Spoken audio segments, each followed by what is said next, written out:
Hello chess fans, this is Rick from Chess to Impress with coverage of round 8 of Norway Chess 2019.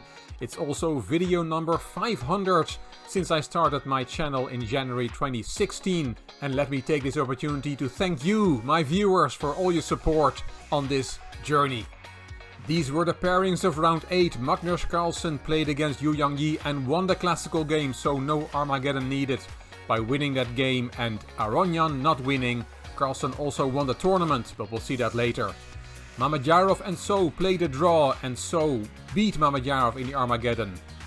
Vachier-Lagrave and Ding made a draw, a very quick draw, and played an Armageddon game, and we'll see that game later. Fabiano Caruana beat Levon Aronian with the black pieces in a nice game. Grishuk and Anand made a draw, and Anand beat Grishuk in the Armageddon. So let's now look at the Armageddon game between Vachier-Lagrave and Ding Liren. White Vachier-Lagrave, black Ding. It's the 13th of June 2019. c4 was played, and it was a different first move than in the classical game where Vachier-Lagrave played e4. e5, this is an English opening, also known as a reverse Sicilian. Knight c3, knight f6, e3, bishop b4, knight ge2, Ding castled, a3 kicking the bishop, and the bishop took on c3, giving up the bishop pair, and we'll see in this game that the bishop pair counts for something. Knight takes and d5. C takes, knight takes, queen c2 and c5. Here bishop d3 was played by Vachier-Lagrave. Bishop e2 followed by d2, d3 is the more classical way of developing, as Judith Polgar explained in a live broadcast. Vachier-Lagrave was saying he was making random moves and hoping to get a good game.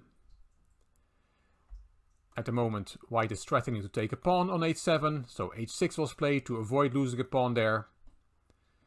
b3, knight c6, and here you have to be careful.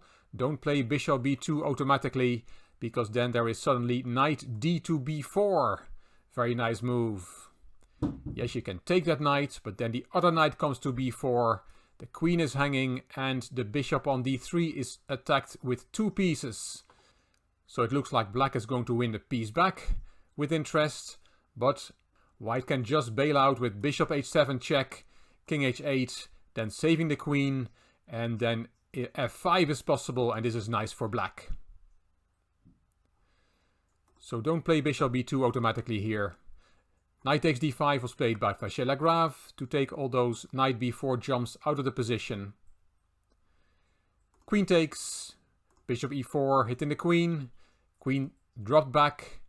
Now the bishop went to b2 on the long diagonal.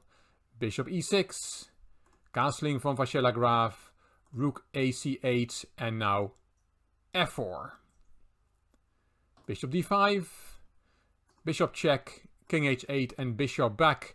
Of course, the bishop could have gone to f5 straight away, but Vachier-Lagrave is first chasing the king to h8. And this is a maneuver we see in other openings as well, as international master Anna Rudolph said in the live broadcast. Attacking the rook, and rook c to d8. And this is a nice move, said Vachier-Lagrave after the game. First he thought he could take on e5 and win a pawn.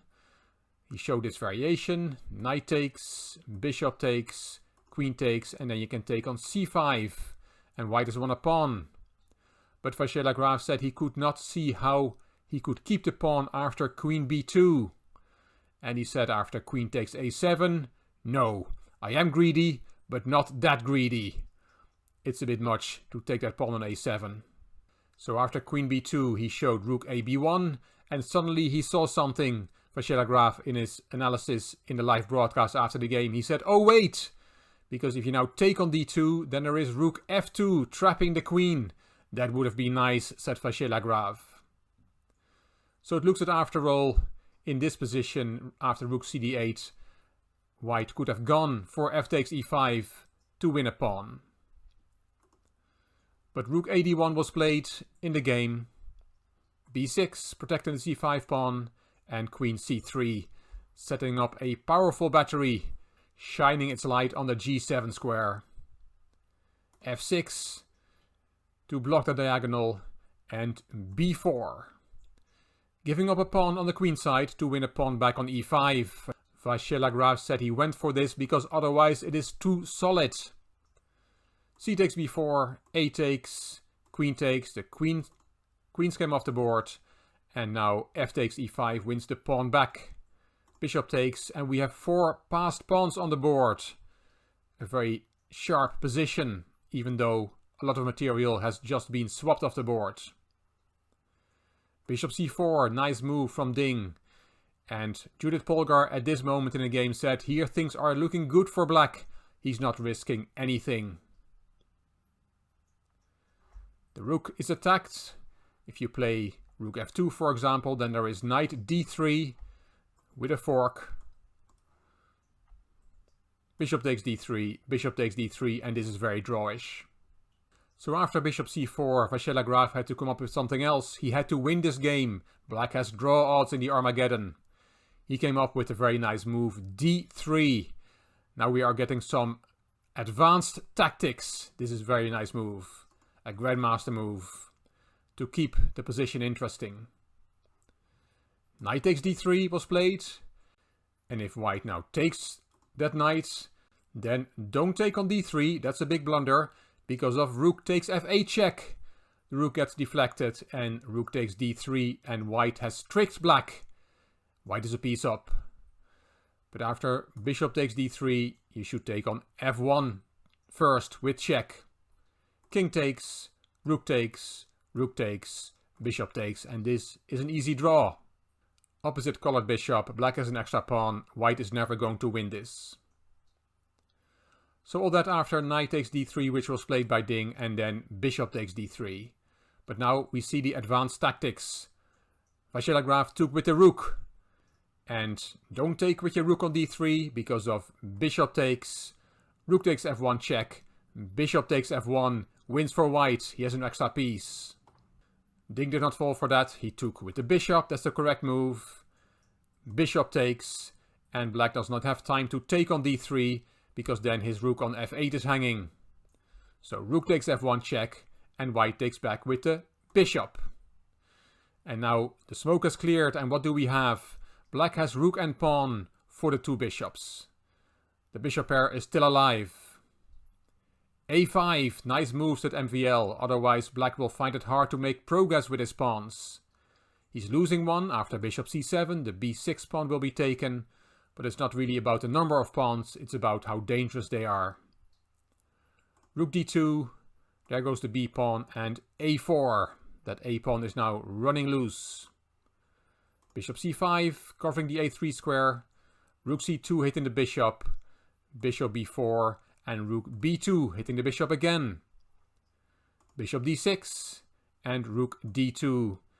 Black keeps attacking white's bishop. Judith Polgar said usually an a pawn with a rook is strong enough to make a draw against 2 bishops. She knows it from experience. Bishop e7, and now rook d7 is a good move to keep harassing the bishop. Let's look at a variation. Bishop a3 is possible, and then there is no rook d3 to keep attacking the bishop because that square is covered by white. But rook d1 is possible, and then e4, white has to run with his own pawn. Rook a1, hitting the bishop again. Bishop d6, I'm just giving you one variation to show how black can make a draw here. a3, king f2 on pinning the bishop on f1, a2, bishop e5 hitting the rook, rook c1 threatening to promote, bishop e2, there's nothing better.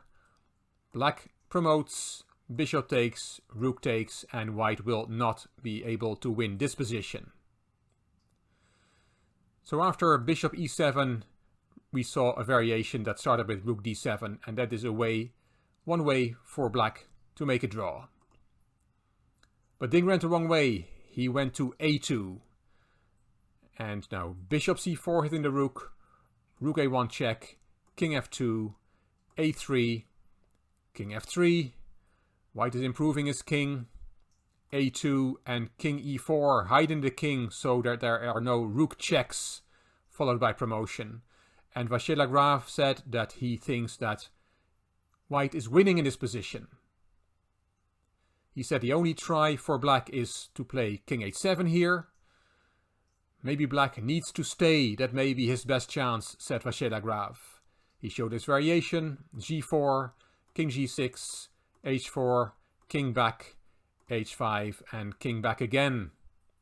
And it's not clear how to win this for white, said Vachier-Lagrave. He showed a nice variation. Bishop a3 definitely does not work because of rook b1. And if you take that pawn, then the rook returns to a1 and the bishops are lined up. One of those bishops will go and this game will end in a draw. Nice variation. So after king e4, king h7 and the variation we just saw was the best option for black. But Ding played it differently. He went to g1. He's going to win the g2 and h2 pawns. White has to take on a2. Rook takes, hitting the bishop. The bishop went to d5 and the h2 pawn goes. And now black has two new pass pawns. But they are on g7 and h6, far away. And white's king has improved a lot in the last number of moves. King f5, king h7. There goes the e-pawn. Only white is playing for a win here. Rook f2 check. King e6. And you have to get counterplay. g5. e5. g4. Bishop h4 hitting the rook. Rook went to h2 hitting the bishop. And the bishop hit the rook again. Rook h3. Bishop f4 saving that bishop. King g7. King d6, making room for the e-pawn. Rook d3, e6, king f8, trying to get in front of the pawn. And now white still has to be careful. He's totally winning, but it's never too late to give away the game. e7 check is too hasty, because after king e8, black will make a draw. His next move will be to take the bishop. For example, white can take on h6, but then rook takes d5 check. You have to take, and your last pawn goes off the board, and this game will end in a draw after all. So don't be hasty after king f8, don't push the e-pawn. Vachier-Lagrave did not do that. He just took on h6 with check. King e8, bishop back, g3, and now a very nice move. What would you play here? If you want to look, put the video on pause. Vachier-Lagrave took immediately on g3. Very nice. Because if you take that bishop, then bishop c6 check. If you go to f8 with the king, e7 check. King has to play, and it is a girl. We have a new girl on e8. And if you go the other way after bishop c6 check, then it's even checkmate. King d8, e7 check. King c8 only move, and this is checkmate. Very nice move. Bishop takes g3. Here Ding also saw that he cannot take the bishop. He played rook d1 to keep the game going. King e5, rook c1, bishop f4, a check. King went to f6, king d8, king f7, rook e2, bishop g5 check. King c7, there goes the e-pawn, a last check, bishop f6, and Ding resigned after 59 moves. Let's look at why he resigned. If you play rook e2, then there is bishop e6, and on the next move the pawn will promote. You can also promote straight away, rook takes, king takes, and MVL will have to show how to checkmate a king with two bishops, and there's no doubt that he can do that. The handshake after the game and Ding Liren is also a picture of dejection after a game that has not gone well for him. So that completes the results of round 8. A nice mixed bag of results. A win for white in the classical game, a win for black in the classical game, 3 Armageddons where white won 1 game and black won 2. That leads to the following standings. Magnus Carlsen is the winner of Norway Chess 2019. For the second time in 7 Norway Chess editions has he won the tournament. Levon Aronian is 4 points behind, so will not be able to catch up with Carlsen in the last round. 3 players share 3rd place, Yu, So and Caruana. Ding is half a point behind them. Vachier Lagrave and Anand are on 7.5. Mamedyarov did not have a good tournament, and Alexander Grishuk has struggled throughout the event. He only won 1 match. The last round will be played on Friday, June 14th. We'll see Ding against Grishuk, So Vachier Lagrave, Yu Mamedyarov, Caruana Carlsen, that's the big one, and Anand against Aronian. I will be here after the round to tell you what happened. I hope you enjoyed this video. If you did, please give it a thumbs up and please subscribe to the Chess to Impress channel and please leave a comment. If you liked the video, it would be great if you could share it on social media by clicking the share button on YouTube. You can find me on Instagram, Twitter and Facebook. This is Rick for Chess to Impress. Thank you for watching.